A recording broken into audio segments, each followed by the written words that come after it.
Yeah, let me summarize what all we did in the last class. I think that will give a good picture of this whole procedure for nonlinear finite element analysis.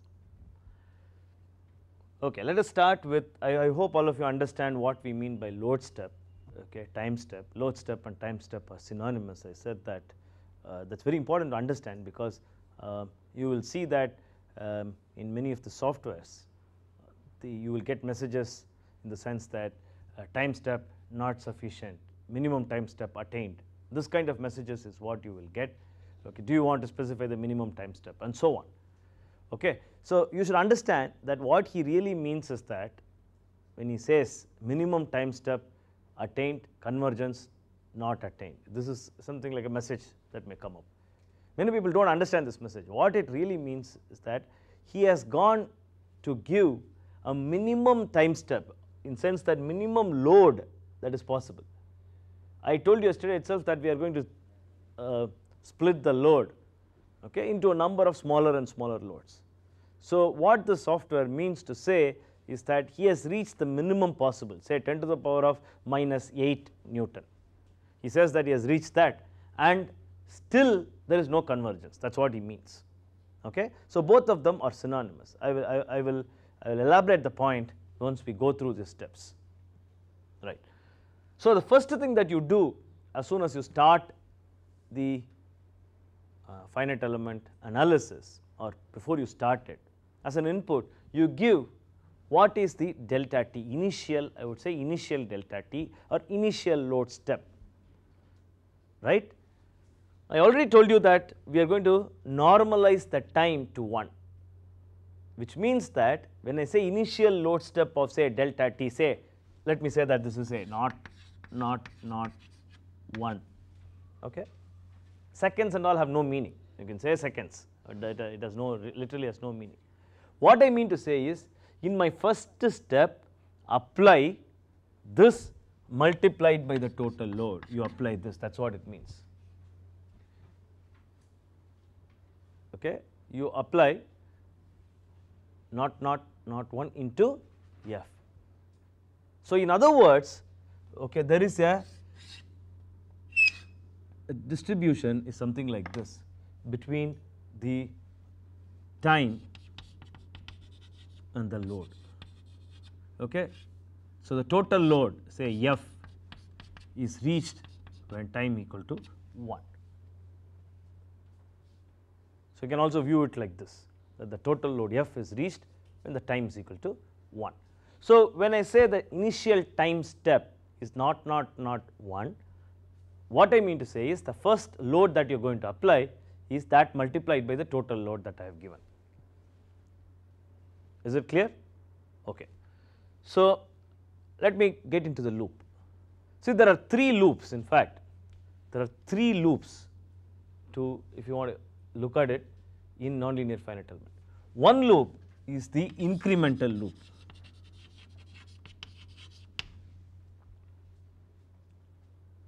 Okay, that is the first loop. The second loop, which is inside, is an iterative loop.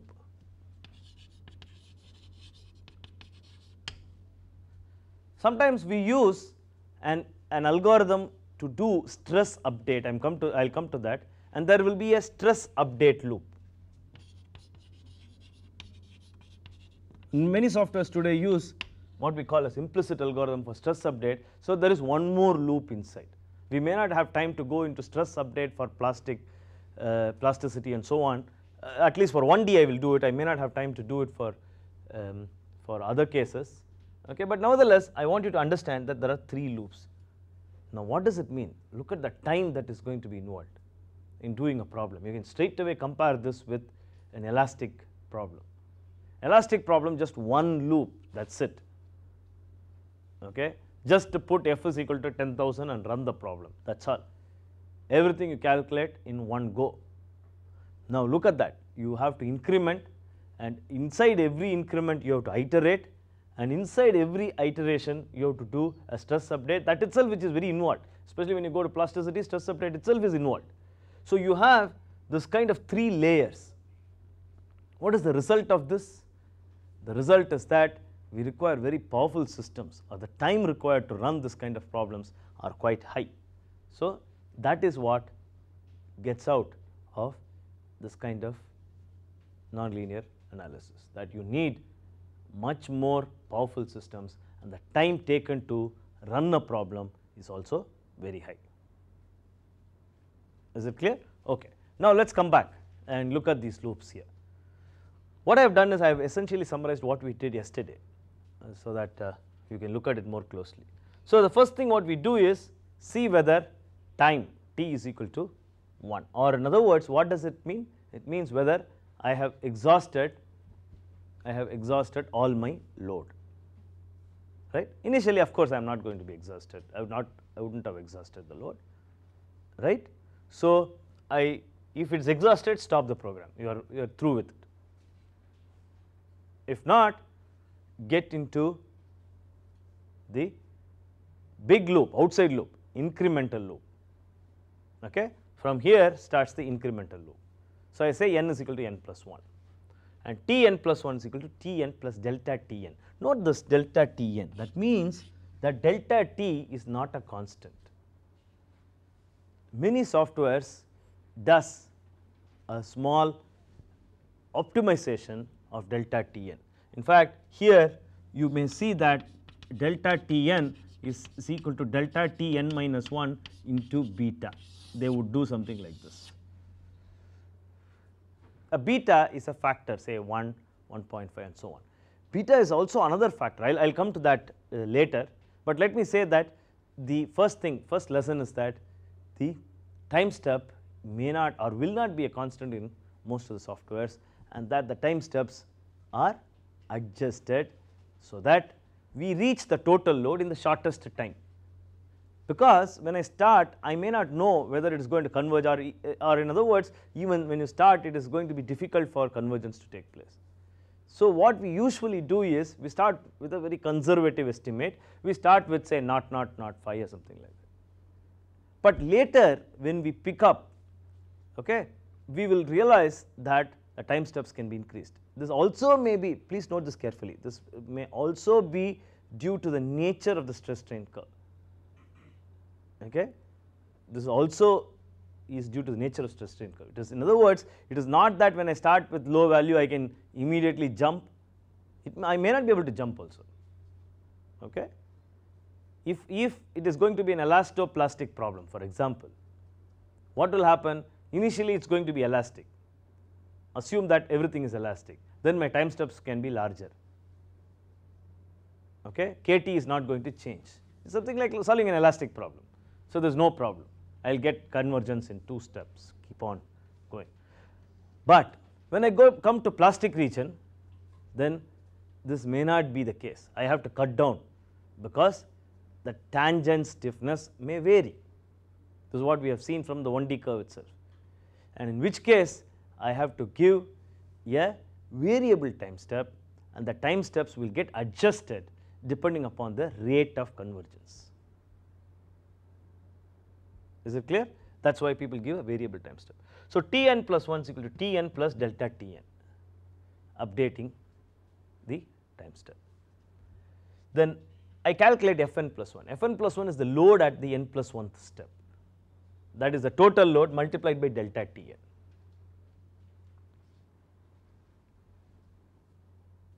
Okay. When then that is the start of the big loop. Then I am getting into the iterative loop. Next loop is the iterative loop, right. Is there any questions? Is it clear? Okay. Now, I will start in the iterative loop. When I start into the iterative or go into the iterative loop, obviously my error is nothing but the norm. I told you that this is what is called as the norm, the last class itself. My error norm is the same as that of the load norm. Clear? Okay. So, shouldn't be the Fn plus 1 is equal to F, that should be added with Fn, LHS, sorry, right, RHS. Fn plus 1, oh, okay, sorry. Yeah, what is the question? Fn plus 1 is equal to Fn2 Tn plus 1 minus Tn plus Yeah. Fn. No. No, please note that Fn plus 1 is the increase, is the load that is applied during this step. Do you understand? If I'll just plot, I'll just put that yesterday's stress strain curve here.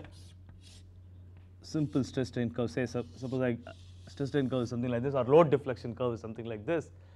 Okay, we are moving from here to here, that is at n, that is at n plus 1. That is for the one dimensional case Fn plus 1, or delta F if you want to call it, or Fn plus 1. So initially that is the Fn plus 1. Is that clear? Okay, so initially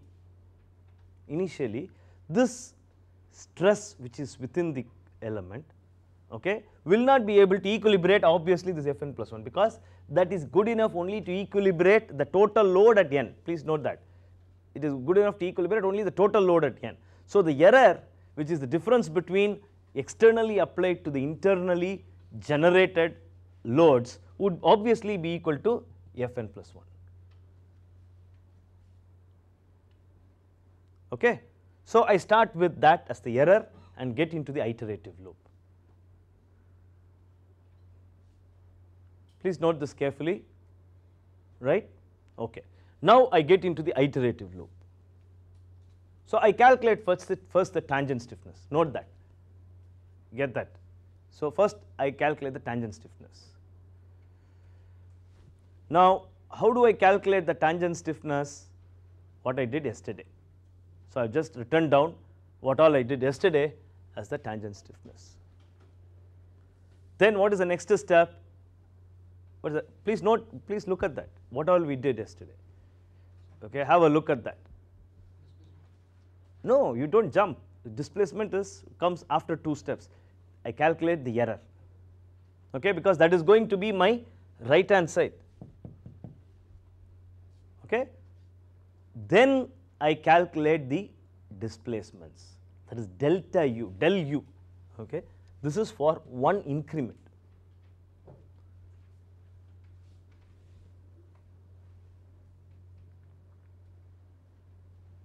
Okay, is this clear? So I calculate del u. After this, what am I going to do? I am going to add, note this step carefully, I am going to add all this delta u's in the iterations. Okay, all the delta u's of this iterations I am going to add to get delta u inside this iterative loop. Okay, is that clear? So this is the total delta u till now inside the iterative loop. Then I calculate delta epsilon. See, note this carefully, this is a very important step. Okay, we do not, I have to calculate delta sigma, but I do not calculate delta sigma from delta epsilon. No.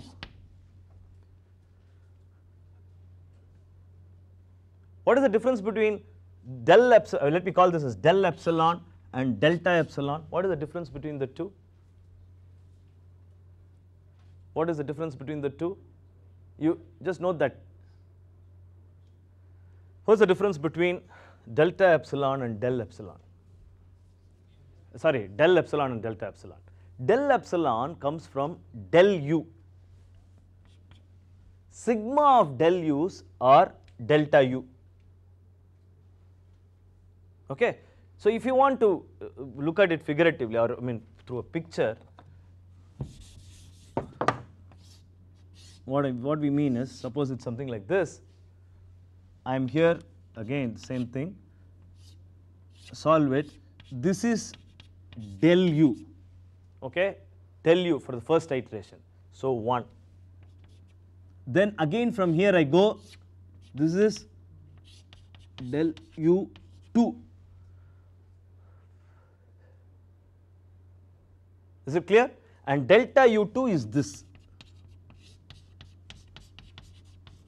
Sum of this plus this,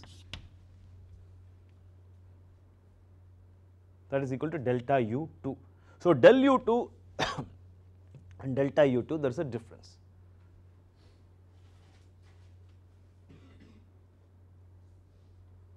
Are things clear? Any questions? Fine. Now, from delta u2 or delta ui plus 1, calculate delta epsilon. Okay? Or it does not matter whether you calculate from here, it does not matter, but you have to be very careful. Okay? B into delta u, you keep adding. Anyway, you calculate delta epsilon. So, please note, I am interested in this only, not this.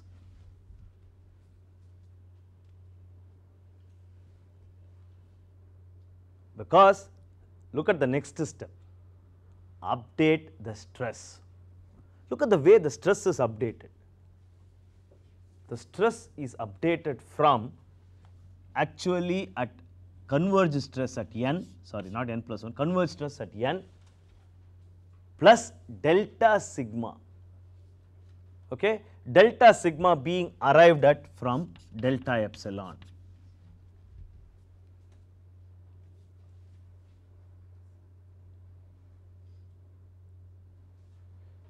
Is that clear? Now, what is the difference? What am I trying to say? See, for example, I will just write it here. For example, I could get sigma from, there are two ways in which I could get sigma. From sigma converged. What is sigma converged? That is sigma at n, that is this here. That is sigma at n, this is the place. Last step it had converged there, okay, n, right. I will remove all this and note it again.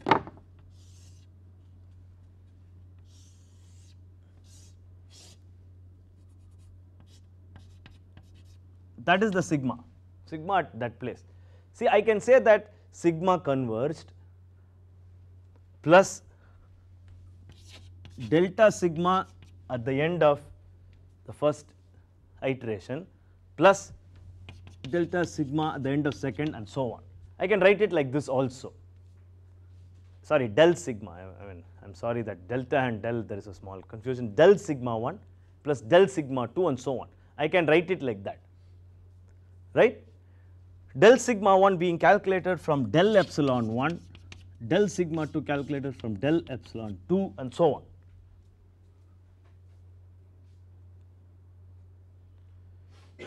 Is it clear? Okay. But we do not do like this, okay, we do not do like that, but what we do is, instead of this, I remove this and put this as delta sigma being calculated only from delta epsilon. So, delta sigma, say at I plus 1th iteration is calculated from delta epsilon only.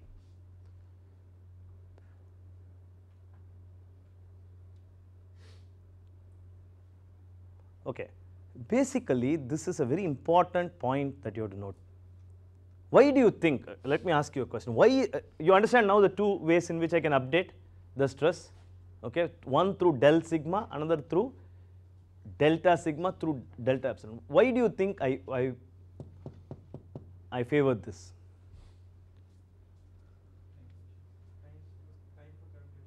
No, much more important, physically much more important than that.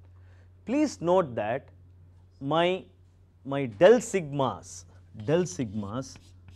are not actually physically realizable quantity. They come out from my approximate calculations. Okay, what has a meaning is only the converged stress, and converged stress, okay, converged stress has to be updated only ultimately. When I calculate like this, del sigma 1 has no meaning, right? It has no meaning right now. So, I do not have that path, but I calculate completely the del sigma. Okay. If you do in the other fashion, if you do through del sigma instead of delta sigma, if you do like this, then you get into what we call as spurious oscillations, and you get into all sorts of troubles. Okay? So, the next step, seventh step is stress update. Of course, when you are using a package, this is done internally by a package, but if you keep getting, I mean the nonlinear analysis is one where I won't say that every package is very good and so on, but if you keep getting in a package some oscillation of stress, then rest assured that they have made a mistake somewhere here. Okay, there are good chances, I don't want to name packages, but there are good chances that there may be an error in the stress update algorithm, in which case there can be an oscillation and then you get into all sorts of troubles. So that's an important step. So seventh step is stress update. So once I update the stress, the eighth step is to look for convergence. How do you look for convergence? Very simple. Now calculate, now that I have got my new chap sigma, okay, I have to now see whether he is able to battle the outside external force that has been applied. If the internal force, the battle is over when the internal force is good enough to equilibrate the external forces. So I calculate the error and compare it with the original error multiplied by some tolerance, which is say 10 to the power of minus 6. Okay? So I calculate that. Yeah, any questions? Clear? Okay. So now where are we? We are in this loop. We are in this loop. We went inside the loop here, came out, okay, and we are in the iterative loop inside the incremental loop.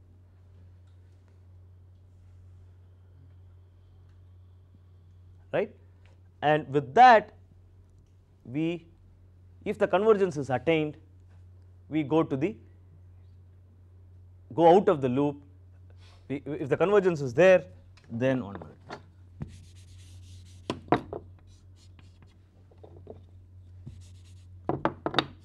When convergence is there, I come out into the other loop, right? So I go to my initial step and see whether I have completed the problem. Okay? Is it clear? Any questions on it? Okay. Now you know how to run it. Given a problem, you know how to run it. The only thing I want is that I will stop with this, the general procedure, but I want two things. I want to do two things.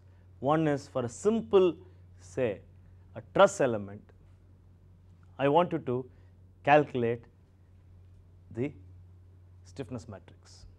Just have a feel, and we will discuss in short the issues in stress update. Okay, with that we will close the nonlinear analysis. Right? See, what we have actually said is for small strain. Well, for large strain, the procedure is exactly the same. It's not going to be any different, but the strain displacement matrices and all that will change. So the B matrix would change. There will be a nonlinear term, there will be a linear term, and so on. Okay?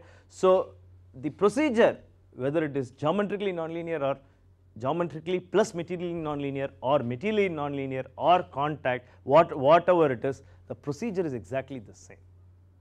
Okay? This is how it is done.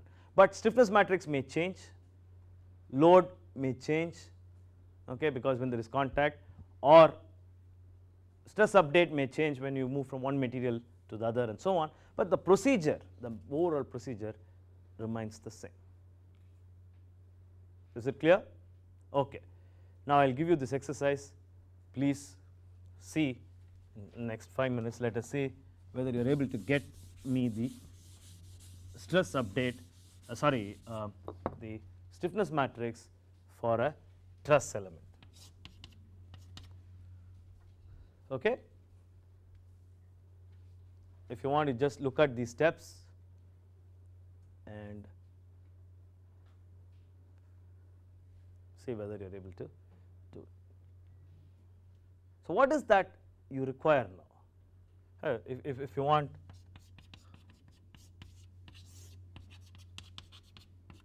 our good old friend, the stiffness matrix for a truss element I have also written. Okay. Looking at it, I want you to say what it is.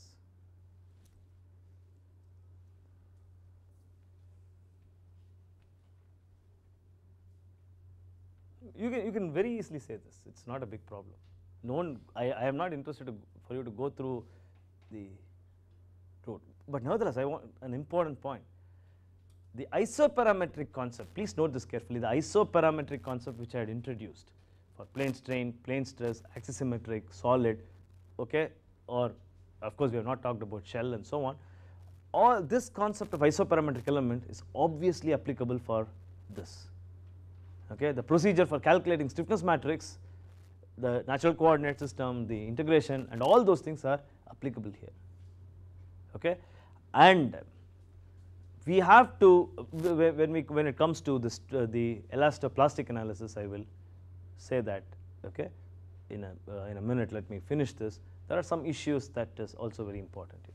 So I want you to calculate the truss for a nonlinear problem. Now, for a nonlinear problem, what do you think you have to do for a truss element?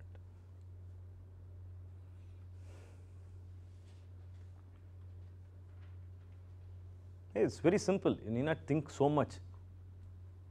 What is that you should do?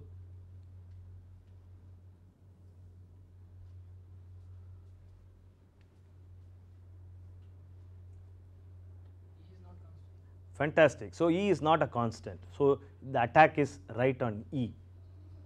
Fine. Then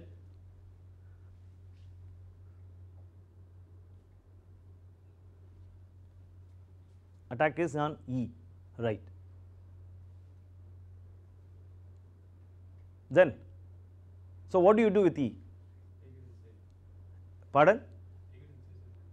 Take it inside. Why do you want to take it inside the matrix? E is not a constant, that is very good. This is the stiffness matrix K, but that is not a constant, so you have to attack that fellow. DEP I have put there, you look at that my steps there, B transpose DEP B I have put. So what do you do with this? What is DEP in a uniaxial case? We are looking at uniaxial case. EP is plastic, okay, D non-linear, whatever you want to call it. So what is E now?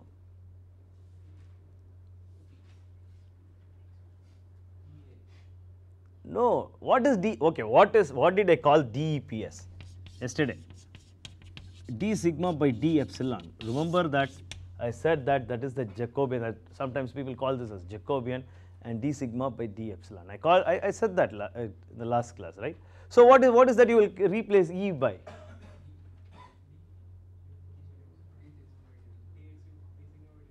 That's all. There's nothing there. D, I will replace it by what we call as tangent modulus, say ET. That's all. So in other words, the one-dimensional equivalent of DEP is ET, which is D sigma by D epsilon.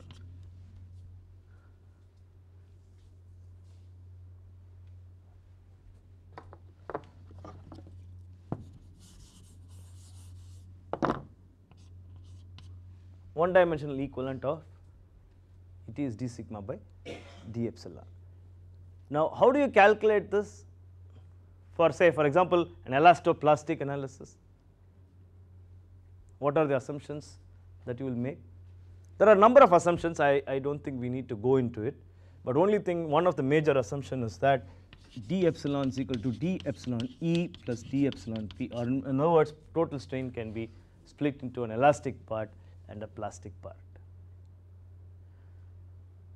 Okay, and so that dividing by D sigma throughout, that is 1 by ET is equal to 1 by E plus 1 by H prime. H prime is D sigma by D epsilon P.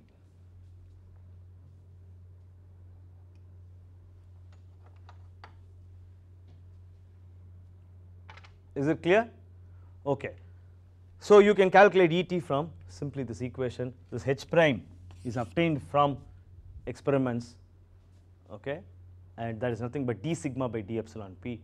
Suppose I give sigma is equal to some k epsilon p power n, say for example I give a sigma is equal to k epsilon p power n, then you can easily calculate the stiffness matrix from such a equation. I am not going to go into the details of DEP for a multi-axial case, but I just want you to understand that the calculations are very similar. Okay? Only thing is equations involved are very much higher.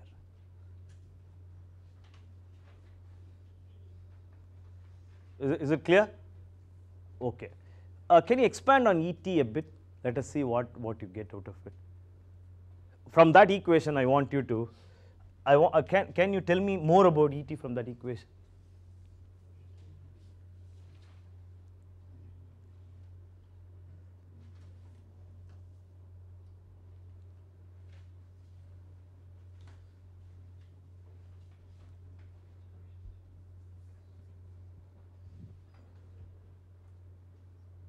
In fact, you can write Et as E minus E divided by E plus H prime. No.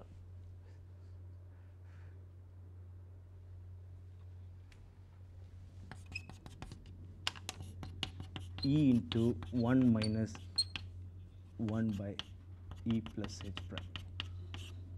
Something like that you can write.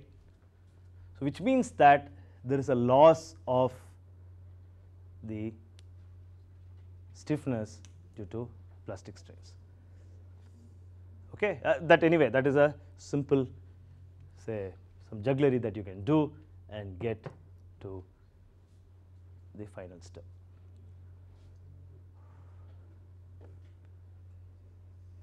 Okay, is this clear? Any questions on it? Any questions on it? On whatever we have done? Okay. So the only thing that remains for me is stress update algorithm. I am not going to the details of it because, as I told you, it is very involved, and so just I want to tell you certain issues that are involved. Okay.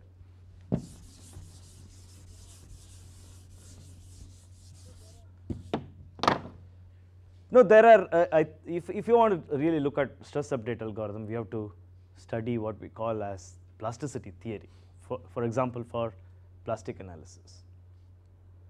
Okay. If it is a nonlinear elasticity, then it is straightforward. D sigma can be updated straight away from, say, D nonlinear. I just call it as DEP. You can call it as D nonlinear. You can just say straight away you can update it. Okay. But in plasticity, you can't do this because you have to satisfy what we call as consistency condition and other things. Even here you may have problems, but as a first approximation, this may be better. So in other words, stress update algorithm is very crucial. A lot of research has been done because that algorithm should be such that, okay, it should satisfy, the updating should satisfy conditions called consistency. Okay. That is, in other words, what it really means is that when I have a stress strain curve, for a particular strain, I have only one stress. Okay, I can't have multiple stresses, or I can't have a stress which is above or somewhere like that. I have to lie always on the stress strain curve, okay, which means that I have to be consistent in the stress strain relationship, and so stress update algorithm should satisfy consistency. Okay, I think we'll stop with that as far as the stress update algorithm is concerned. You can't do much in this course, but when you really read a literature or a package manuals, you can understand stress update means that is updating the stress at this point. See, apart from all this, there are a lot of other issues in nonlinearities. See, many materials, say whether it's elastoplastic or rubber, which is of course a nonlinear solid, okay, has other very important properties. For example, they are, many of them are incompressible. For example, rubber is incompressible. Okay. In the plastic region, for plastic strains, the material, the metals are incompressible. Or in other words, they are nearly incompressible if you take elastic and plastic strains into considerations. Okay. So, the other things apart from satisfying convergence and other things, you also have to satisfy what we call as volume conservancy. Okay. Volume has to be conserved. This is done by so many means. For example, people use penalty function approach. Okay. Again, it is a big topic, but nevertheless, what I want to tell is that many softwares take care of this, but there are many algorithms that attack this problem of volume conservancy. Is it clear? So, that is one thing that again makes the problem very intricate, and that is one thing which makes the problem difficult as well. Okay. Now, there is one more issue which people have not pointed out, but I would like you to do it looking at this equation, because there are a lot of nice things that that you can get physically looking at equations. Look at that AE by L, E I have now replaced by ET, everyone agreed, but you all kept quiet after that. But look at that equation and comment on my observation. Right. In other words, we are in the nonlinear path.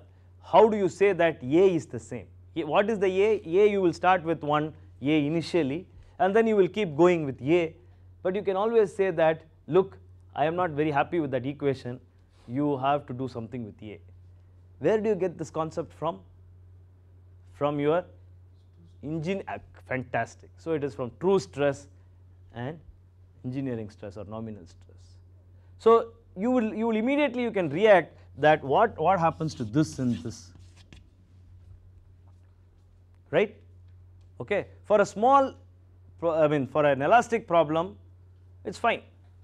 We are not worried about, we do not apply true stress for an elastic problem. We will keep A itself, A is equal to A0, we call it in other courses. But in this particular case, we are looking at plasticity, and are we justified in saying A and L, we will take the initial area as an initial line? No. Okay. Now, when you start touching that part, A and L, then we are into what? Into geometric nonlinearity. So, when I touch both these fellows as well as wonder whether A and L are the same guys as I started with, then I am in the realm of geometric nonlinearities. Then I have lot more issues now. Then what do I do with A and L? I am now in the incremental stage, so do I keep updating my A and L as I move in the increments? Okay. I go to say first step, I then update my A0 to A1, update my L0 to L1 and so on. So, do I keep updating like this is my next question. Yes, you can update like that, or in other words, you get a new reference for your problem or for your geometry, and in which case for the geometrically nonlinear problem, you are following a technique called updated Lagrangian.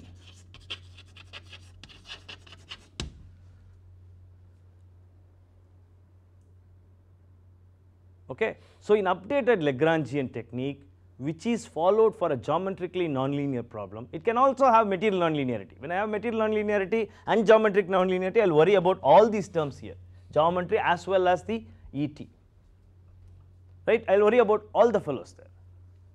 Okay. So, in that kind of problem, either I start with the reference, I apply a load say delta F1 after the first step, then I will update my A, L and so on, okay, and then go ahead, keep on updating, so that my reference configuration keeps getting updated as I move or march in the time steps. If that is the case, then I follow what is called as updated Lagrangian. But if I don't do that, okay, I'm still okay, because the way you now define stress, strain and all are different. You go to a large stress, I mean a large strain, different types of stress and so on. If my reference configuration is the same as A0 and L0, okay, but calculate my stress, strain and all the other factors with respect to my old reference configuration, then I follow what is called as total Lagrangian. See, please don't get confused between updated Lagrangian, total Lagrangian and the Lagrangian elements, okay, or Lagrangian that is used for calculating the stiffness matrix and so on. Please don't get confused between the two. They are different, okay. This is an updated Lagrangian, total Lagrangian for geometrically nonlinear problems, which states how you are going to update the configurations.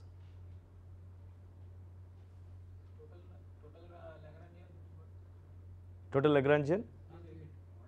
See, suppose this is the body, okay. Now after the first step, I apply the loads, there is some boundary conditions and so on.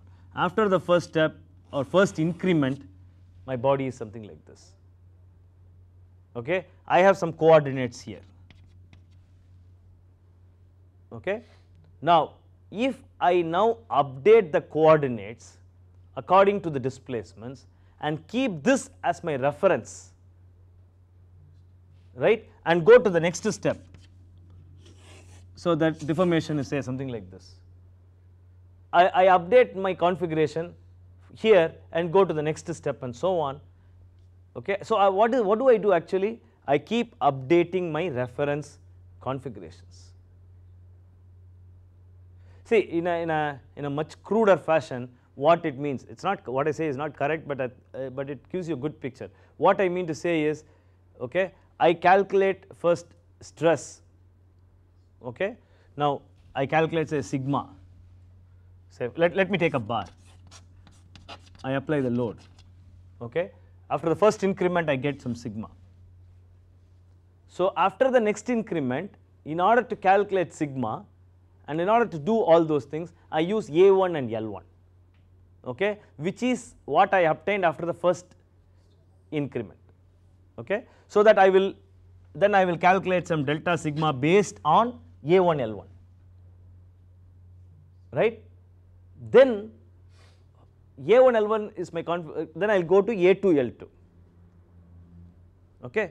Then in order to go to the next increment A3 L3, I will use A2 L2 as my reference, right. So if I keep updating my reference, I would have forgotten A0 L0, I will go to A1 L1, from there I will move to next, I will move to the next one and so on, okay. If I keep updating my reference, roughly speaking, that is what we call as updated Lagrangian,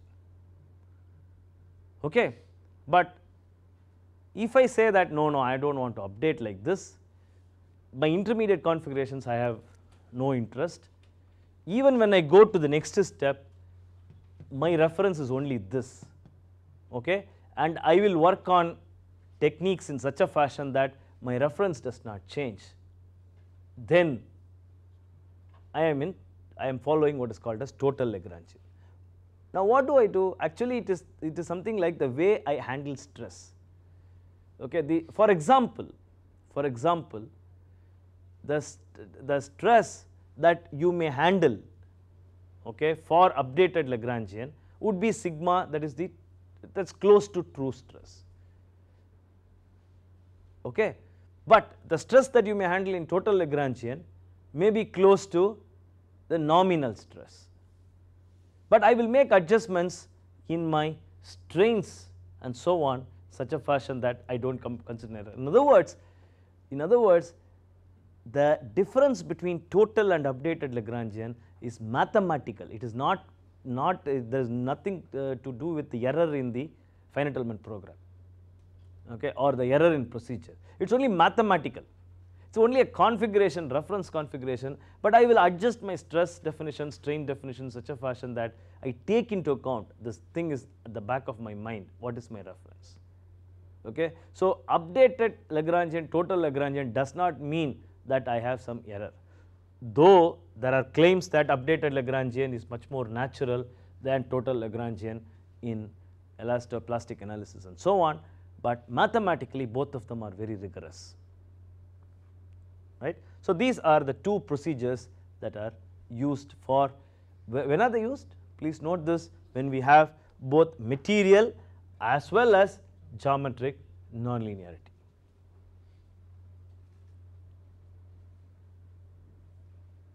Okay. So, that is that's a short excursion into nonlinear analysis, right. Is it clear? And I know that I have, though I have put lot of mathematics, it's not very rigorous, because the updated total Lagrangian and all are mathematically very intense. We are not going into the details of it. At least I want you to know these names, because that will be very helpful when you run using a package a nonlinear problem.